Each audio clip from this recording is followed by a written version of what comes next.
So whenever you're ready. I'm just going to sort of open with, first of all, I'll let everybody in the audience know I had the opportunity to speak with our panelists before we got started, and I imagine there's a range of familiarity with LGBTQ questions, issues, concerns, appropriate language, appropriate questions, and I will say I have already made a fool of myself as much as possible on the behalf of people in the audience, and I've been really impressed with the openness and acceptance of everybody in the panel and their desire to help all of us really become educated so we can be more cognizant of the concerns and how we can be sensitive and supportive community members. So as you ask questions, please, I know that our panelists are here to help all of us as well as advocate for their own concerns. So that's my disclaimer to start. And then I'll ask all of you, there were so many, you're very strong advocates for so many concerns affecting LGBTQ youth and providing safe spaces and really advocating for some big political challenges that are in our culture today. With that in mind, if there were one issue that you think really needs to be at the top of, that'd be a top priority for us to see some progress on, or something that you think we are actually on the precipice of making some growth toward. I feel like in my adult lifetime, when I was your age, Don't Ask, Don't Tell was great. That was the best we could get, and we've come a really long way. But as the film points out, LGBTQ community is not one monolithic group with uniform priorities or uniform demarcations of success and progress. So tell us if there's one particular issue you think we should be focused on and that you think we need to either be doing an awful lot of work on or that you're really optimistic that things are moving in a good direction. Whoever picks up the mic first. You go first. I'll shoot for it first. Is this on? Hello, can you hear me? Okay, great. Hello, everybody. Welcome. Nice to be here. Taking the time to so for me, as I stated, I've been an HIV/AIDS advocate for the last 12 years of my life, and the one thing that I feel like is crucial, but even more needed, is the education, but the introduction of education earlier on. I think that the introduction of earlier education allows us to understand and normalize, well, I hate that word normalize, but to introduce the uniqueness of other people, for people to understand that there are other people outside of the normal range of people that you see in your everyday life. And I feel like it's education systems, it's parents, it's families, it's friends that should be introducing this to people that don't have the access, that don't choose to access it, or people that don't have everyday interaction with those individuals that may be unique to them or unique to other populations. So I think that if we start mandating it in schools, if we start introducing it to our kids earlier on, there will be a sense of understanding to identifying other people that may not have the same uniqueness as you, but may have other uniquenesses that might be beneficial to understand that there's a larger world, a larger melting pot, and a larger spectrum than what you're going to embrace in your own community, in your own backyard, but in the larger world in itself. So education should be the top priority, I think, in just all aspects and dynamics. Yeah, I would definitely agree. Education and visibility are keys to, a thriving community. One thing that I think we really need to kind of focus on in the current climate that we're in politically is access to healthcare. It's something that was talked about throughout the film in different ways. Specifically for the trans community, they talked a lot about it throughout the film, accessing hormones, accessing, before you even get hormones, there's a process that, traditionally you need to take. So therapy and doctors and medicine and surgery, and these are all crucial things, really, if you're trying to live authentically for some people. So access to healthcare is really something that we're seeing is being threatened, and is something that I think really needs to have more of a forefront in our mind. Yeah, I would echo education. I think a discussion of intersectionality, kind of intersecting systems of oppression, intersecting systems of X, Y, and Z that affect queer communities is really important. And I think we're seeing more of those conversations over the last 5-10 years. Ally can be a tricky word sometimes. I think conversations about solidarity and allyship have changed a lot and have a long way to go, but I think even in the last 5 or 10 years, that's something that we're seeing more of and something that we can continue to progress on. So, who wants to be the first question? Everybody wants to be the last question. All right, we'll continue. I could just talk really loud. Yeah, you do have a good voice. Generally, we're big on the talking stick rule, but you go ahead and get started while I get. Thank you so much for being here on the panel. I just was curious about the process of filming. So Chi Chi, since you were in the film, can you just speak about how long did it take? Did it take years, months? How many hours was filmed? Just talk about the behind the scenes of filming. So, it took us 5 years to actually make this documentary.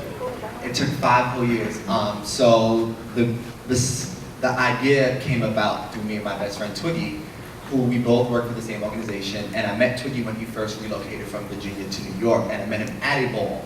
So I met him through somebody who was a friend of mine in the similar house. And he's like, oh, this is my girlfriend, you need to meet her, she's amazing. And I met her, and we became best friends. And as best friends, you always try to leave your mark, and you sit there and you're like, oh, we're at work 8 hours of the day, 5 days a week, what are we gonna do with ourselves? Let's try to do something amazing with ourselves. And so the idea came about, and so the agency we were working for works closely with Fortune Society, which is an agency that deals with people coming home from jail and coming home from being incarcerated. So we had a researcher there who was a criminologist who was doing a study on low-level pimping. So it was like inner city teenagers that were being pimped out for $25 in a pack of cigarette, by people that were just throwing them out there. So my boss was like, you need to meet this lady. There's something about her that might be able to work with what it is that you and Twiggy want to do. Long story short, we introduced her to the idea, and she was like, hell no, this is not for me, nothing I want to do. But my girlfriend, my partner at first, and I was like, partner, and she's like, my girlfriend is a producer and a director, and there's something she might be picked up on. Long story short, we introduced it to her. She was like, no. Second meeting, she was like, maybe. Third meeting, she was like, hell yeah, sign me up, we need to do this. Year 1 turned into just a 12-minute PSA. Year 2 turned into, no, this needs to be bigger. Year 3 was us writing grants to the Swedish Film Institute, begging everybody to give us money just to produce it, because our producer, Sara, maxed out all her credit cards, maxed out her own money and everything, because she believed that much in us. Not only because she believed in it, because we told her that she needs to believe in us. And literally after 5 years, Swedish Film Institute, begging, pleading, arguing, that's what it came down to. And literally we stopped filming in June 2015. And in 2015, in June, November 1st was the deadline for Sundance Film Festival, and the editor only had probably 4.5 months, 5 months to create this whole film to be entered into Sundance. And rest assured, we got into Sundance, and we went on to 150 plus different film festivals around the world, and have won 2 of the most amazing awards that anybody can win with LGBTQ documentaries, and it's still going on. So that's kind of the tale of how this film is still circulating and came to life.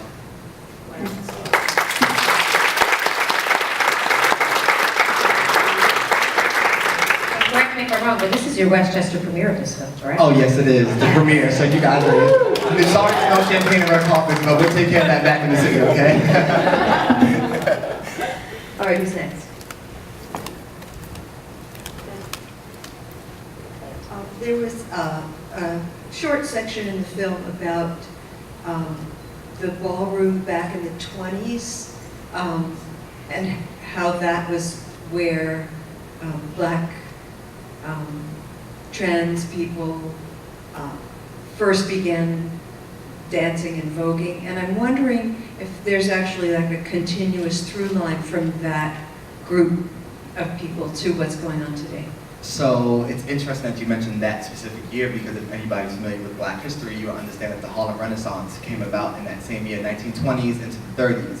So if there was a migration of staking out environment, ownership to culture, even if you've been to Harlem, if anybody's been to Harlem and just walked past it, a lot of that lineage is still there, that you're able to see it from the 1920s, from the Harlem Renaissance. And then you had all these influential poets and these musicians and these people that were just there, and with their contribution, they allowed spaces for LGBTQ members to come about, and that's where you see in the film, you talk about, I forgot the name of the place, Rockland Palace, and you even talk about the Apollo Theater that's still there. The lineage is still there. Even it ties back even to the Love Ball. That's why I mentioned the Love Ball in my thing, because the Love Ball was the first ever decided with AMFAR. AMFAR really threw the Love Ball, and the Love Ball was in honor of those who were affected and living by HIV.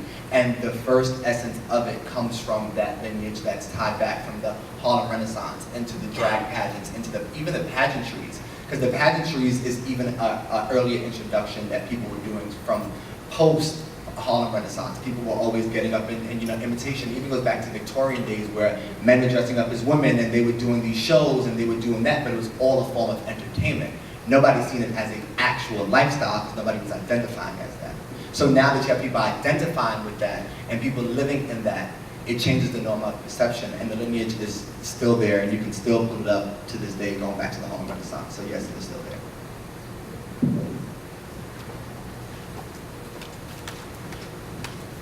Thank you. Thanks for coming to Westchester. And since it's the first time for the film here, I guess my question even before I heard that was what's going on in Westchester.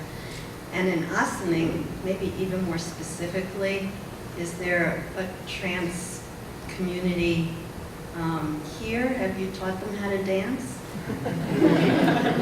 Don't judge me, Westchester, but this is my first time out of really the city. I've probably been to many countries before I've been to Ossining. But so, please nobody fight me. Now I have many friends I can. Just wanted to bring it back to Ossining for a second. There's also a Gay Straight Alliance. I'm not sure if they're still going by that name in Ossining High School, which was started when I was in high school. Sorry? Saga. Sexuality and Gender Acceptance Group. Yeah, so back I graduated OHS in 2003, and there were a sprinkling of Gay Straight Alliances popping up around the county, but there are a ton going by different names, as we see. So even in the high schools, and there's some conversation also happening in the middle schools around the county, which is fantastic. And as you talked about, education should start and needs to start so early. So for any of you in the school system around here, there are little bits of community that you can find. I'm just wondering, I'm guessing that you are a member of Saga, since you chimed in. Would you mind just telling us a little bit about what that organization is and how it currently functions at Austin High School? This year, we're really stepping up to do more in the community. We took part in Glisten's Day of Silence, and it was really well organized, and we're doing more donations, and we're trying to get outside of just the school and into more of the general community of Ossining. So that's really what we're trying to do now. You should really talk to your elected officials. You're sitting next to one and another one. I'm Rachel Weil, I'm the advisor for Saga at Ossining High School. I'll just say very quickly, one of the things that a lot of people in the high school and around that we've heard people say is, well, why aren't the students more out? Why aren't they more active in the community? They should be reaching out to us. And I think it's really important for us as the adults in the community to recognize that it's hard for a lot of the young people to be out. It's not physically safe for a lot of our young people to be out necessarily. So we're really excited as a club to be helping to begin to create safer spaces, and we're looking forward to working with anybody in this community who wants to work with us. Thank you. Did you want to? Helen had a question. No, I just wanted to say that this is my granddaughter. She's a trans grandchild. Sorry. I'm always doing that. I'm sorry. And I'm very proud of her. I said them. That's the one thing that's the hardest for me to do, the them of the day. But they're wonderful. This community needs more of them. And hopefully people will be more open to this, because as a grandmother, It was very hard for me at the beginning. You can see I still make a lot of mistakes. I'm still trying to get there, but I am trying to get there. And she knows that unconditionally. I love them very, very, very much. And support them because they need it. The more support that they have, the better things will get into the future. And they're our future. So please remember that. Thank you.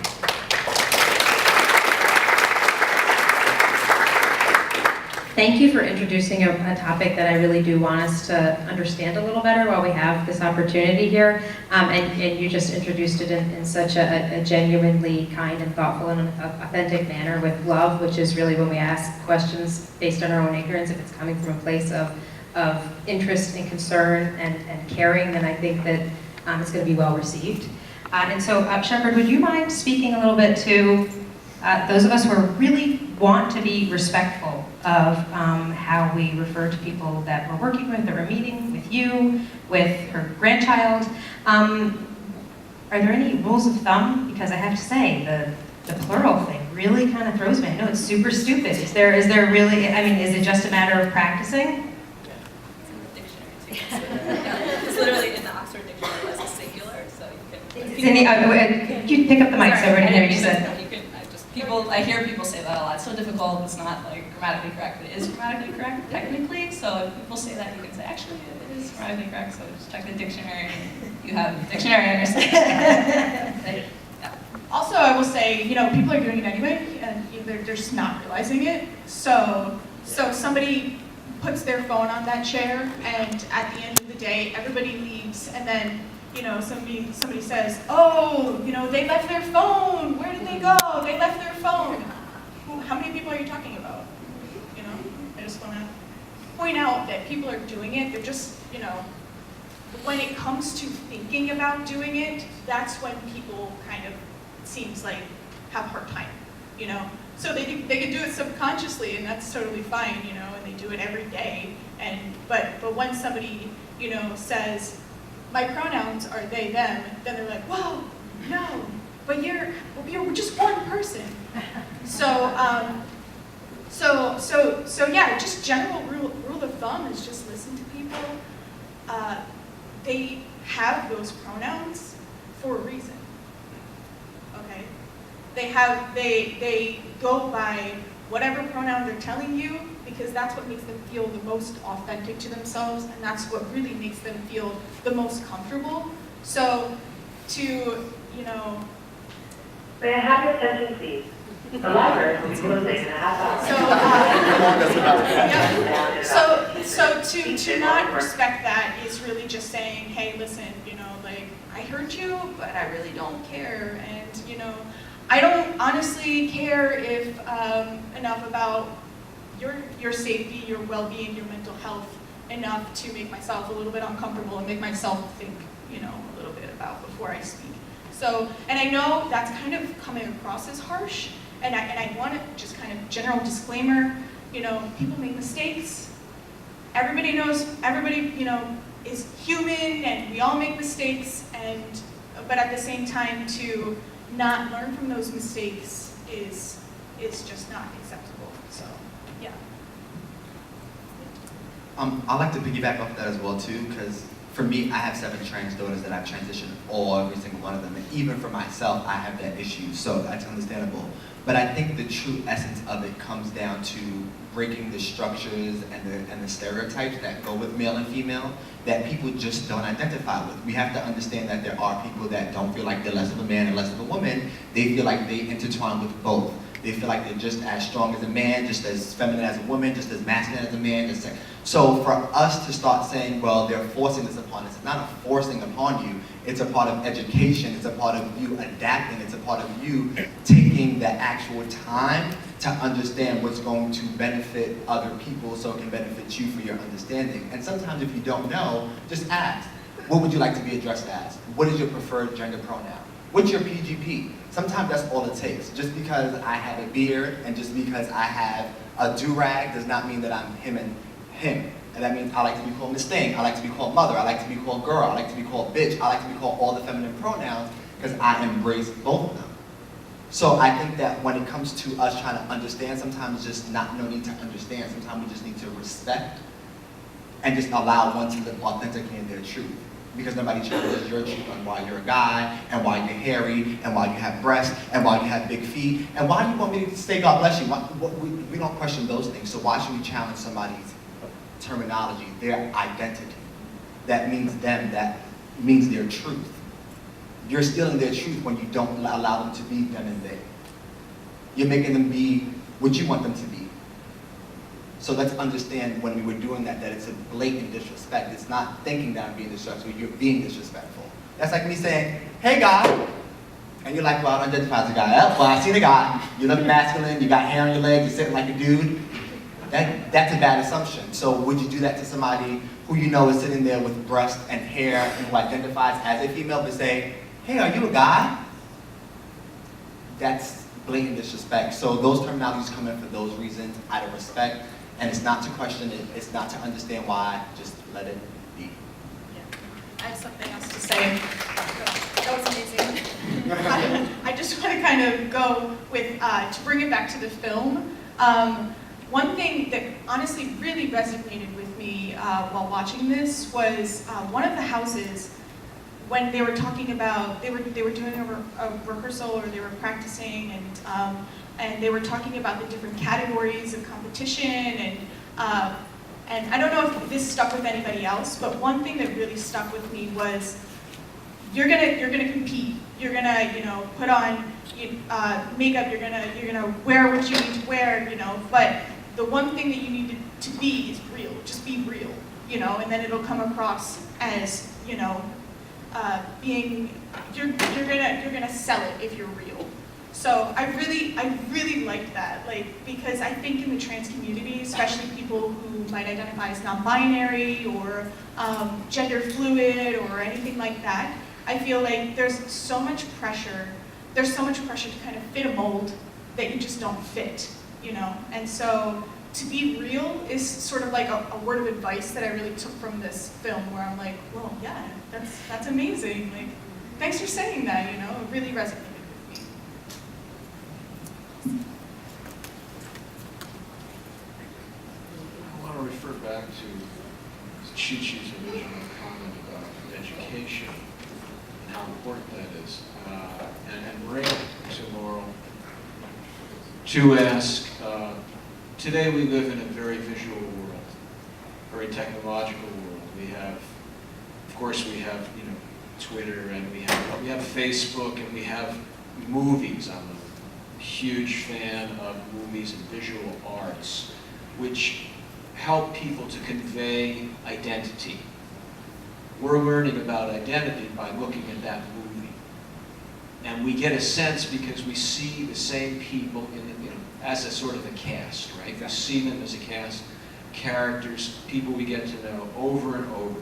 So I want to ask Laurel, for those who don't know, to speak a little to the experience about respect and education of photographing people who identify differently than, as somebody who's in his 60s, who identify differently than some of us have come to know throughout our lives, unless we did something unusual and maybe came into contact with people who were not of the quote norm, right? So what is that like? What do you look for? How do you approach people who identify differently? Bible studies, but I love everybody equally despite my sexuality, despite my gender, despite me being more privileged or less privileged. So there's certain things that we as a community have to start restricting upon before we start to blame other people for their lack of understanding on stuff that we just keep making more difficult. So I have to be in that capacity of passionate so people can understand the terminology, and sometimes of how it can borderline be confusing. So I hope that doesn't confuse other people. Okay, you know what? I'm still a little confused too, but we are running a little short on time. We're gonna have to wrap it up. I see two people with questions. There's a woman up here, there's a gentleman down there, and then we'll get a final comment from our panelists. Oh, see, I was trying to be done by the time she came on.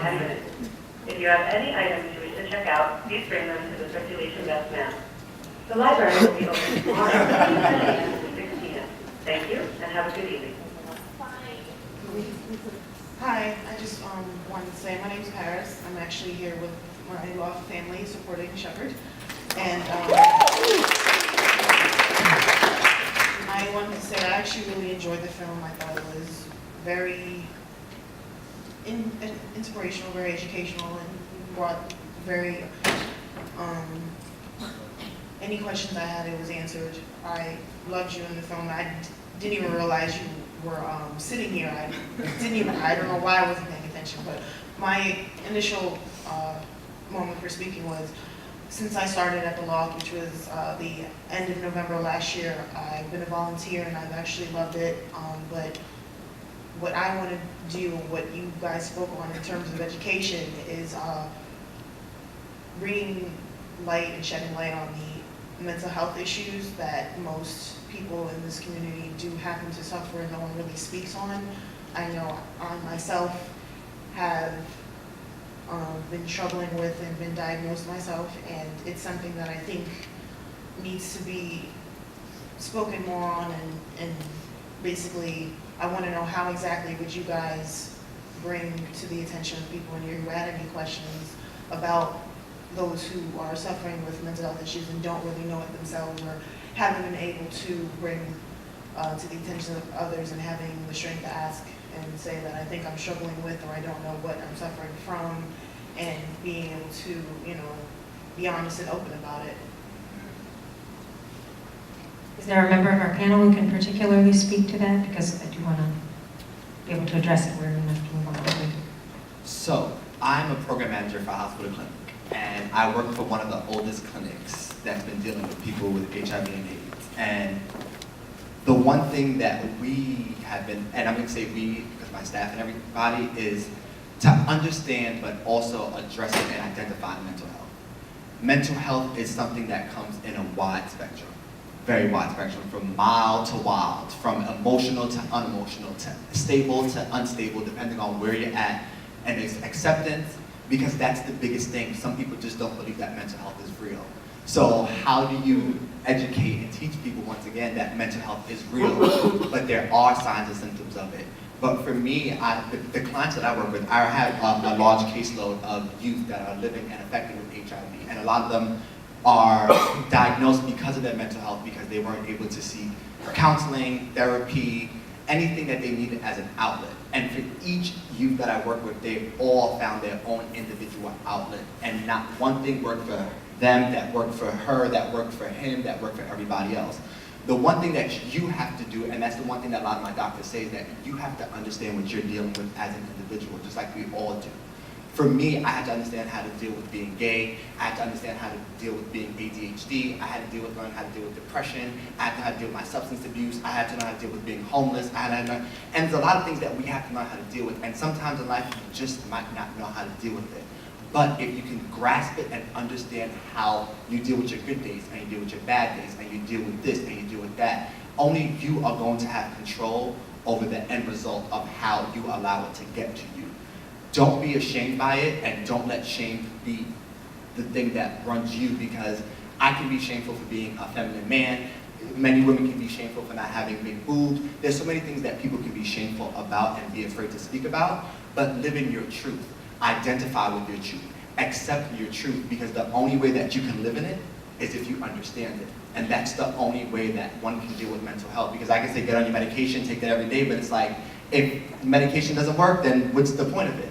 It's you learning how to deal with it on your own, with yourself, but having support of those family and friends that you have opened up to in that state. So I hope that helps, and that's a word of advice. I think mental health is something that has a lot of shame associated with, and it's just compounded when you're talking about people who have so many other challenges to be accepted, to be able to get the resources they need. So thank you for both addressing that. Final quick comment or question, and then everybody gets like a super quick wrap up. Well, thank you. The movie was great. I work with Westchester Medical Center, and we are actually opening a trans clinic on Fridays, and we're looking to become more LGBT inclusive. So as we're going through that process, I'm interested, since you work in a clinic and you guys are part of the community, it's important to get input and information from individuals in the community. I feel in Westchester, we end up sending everybody, oh, go down to the city. And we're trying to bring it home here so that people can access the healthcare that we spoke about as being important. So what would you say is like the most important component of creating a welcoming, safe space for the LGBT community? Have kind of the connection there. We're working. So, if you have a specific recommendation, and I'm so glad you spoke to let us know that that's going on right here in Westchester, and speaks to one of the earlier questions about Westchester as well.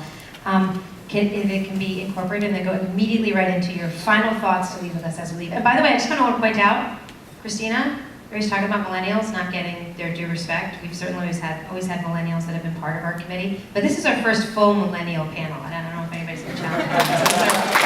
I just actually checked right in if I'm kind of guessing that. All right, so if we could have a final word from our panelists, please. I just think that's fantastic that you're doing that in Westchester. I grew up in Westchester, so it's so important to bring it home and not have to go to the city for queer youth or gay youth, trans youth, everyone, all the youth that are here and might need help. The only thing I would say, and I can pass it to people who work in different capacities, but I think it's really important to address, just because you're a doctor working in a center that might cater towards trans youth or individuals or gender non-conforming folks, I think it's really important to still visibly foster a safe space. I have a lot of friends that have had pretty bad experiences in the medical field, especially those of trans experience, gender non-conforming, etc. So I think it's important to go above and beyond. If you maybe are an ally or you want to stand in solidarity, go and do some homework and say, like, how can, like, even if it's just a sticker on your door, like, people come to you because they don't have other places to go and they need to feel safe, and that's your job. It's literally your job. So I think it's really important to figure out, like, little visible signs that you can put out that, people know they're safe there. Okay, so just speaking as a community member, like one thing that would really, is key is just, don't let this kind of appearance at like an LGBT inclusive event like this, be like the last that your staff goes to. Okay, so make sure that your staff is visible in things like Loft Pride, or on websites like become a business member with the Loft or something like that. Just make sure that your brand is, that people know you're there, but also that people know that you're not in it for the profit. Like, you're not in it just to be like, hey, I have these services, and so come to me instead of them. Make sure that they understand that you're actually putting your money where your mouth is, and kind of in that sense. So just along the lines of visibility, along the lines of just being a front for change is something that I would say. For me, it would be three things. The first thing would be identifiable. To have somebody who's identifiable that's similar from their community.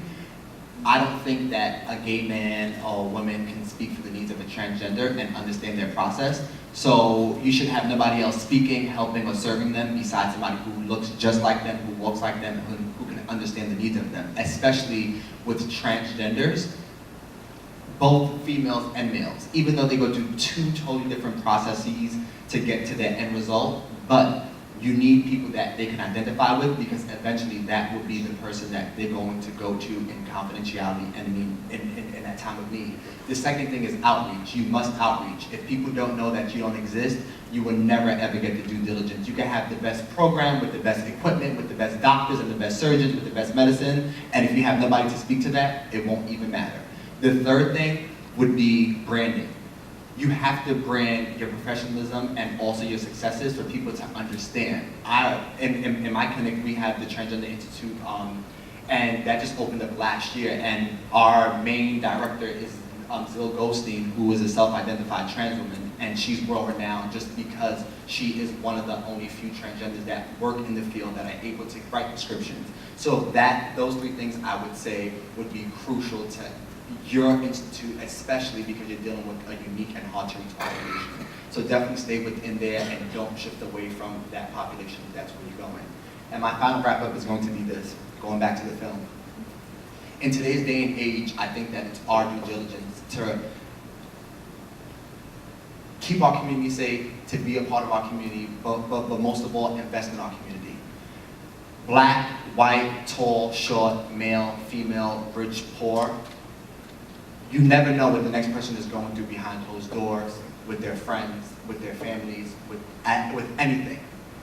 And what made me want to put my story up is because if not me, then who? There will always be one person to step up to the plate. There will always be one person to be the icebreaker. There will be the one person that will always be that.